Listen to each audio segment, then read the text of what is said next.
வெற்றிவேல் முருகனுக்கு அரோகரா. அபுதாபி வெற்றி வடிவேலனுக்கு அரோகரா.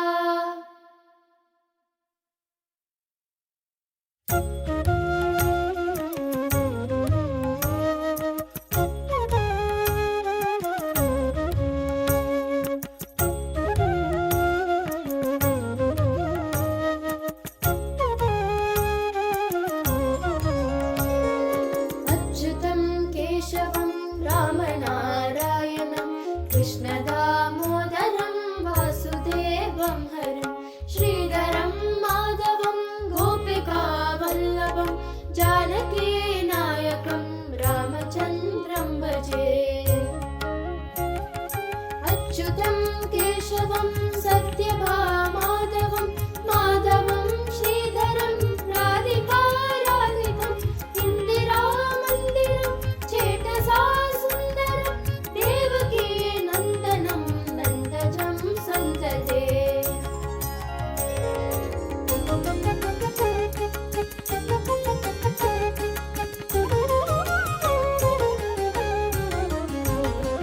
विष्णवे जिष्णवे शङ्किने चक्रिणे रुक्मिणी रागिणे जानकी जानये वल्लभी वल्लभायाचितायात्मने कंसवेद्वंसिने वंसिने ते नमः.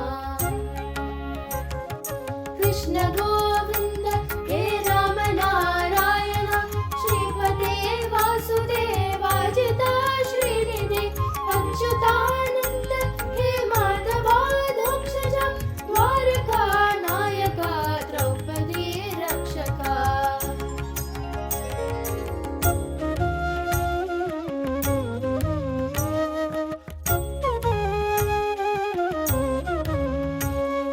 राक्षसक्षोभिता सीतया शोभितो दण्डकारण्यभो पुण्यता कारण लक्ष्मणेनान्वितो वानरे सेवितो गस्त्य सम्पूजितो राघवः पातु माम्.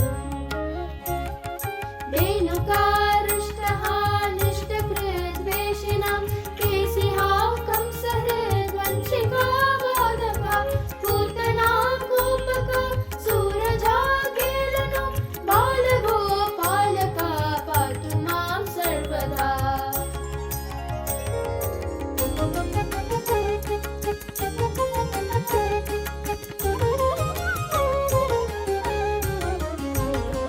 विद्युदुद्योतवत् प्रस्फुरद्वाससं प्रावतं बोधवत् प्रोलसद्विग्रहं मन्यया मालया शोभितोरस्थलं लोहिताङ्घ्रिद्वयं वारिजाक्षं भजे.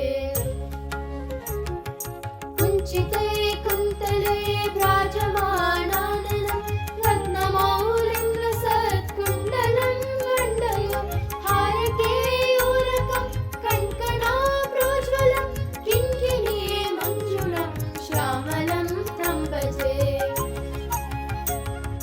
अच्युतस्याष्टकं यः पठेदिष्टदां प्रेमता प्राप्त्यहं पुरुषा सस्पृहं नृत्यः सुन्दरं वेद्य विश्वम्भरं तस्य वस्यो हरिर्जायते सत्वरम्.